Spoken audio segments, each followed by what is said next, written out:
ஊமை என்றால் அதிலொரு அமைதி, ஏழை என்றால் அதிலொரு அமைதி. நீயோ கிளிப்பேடு பண்பாடும் ஆனந்த குயில் பேடு, ஏனோ தெய்வம் சதி செய்தது, ஏழை போலே விதி செய்தது.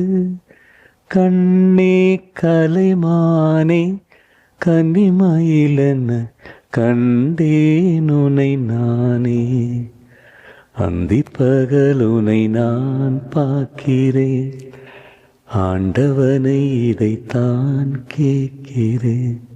ஆரிராரோ ஓராரிரோ, ஆரிராரோ ஓராரிரோ.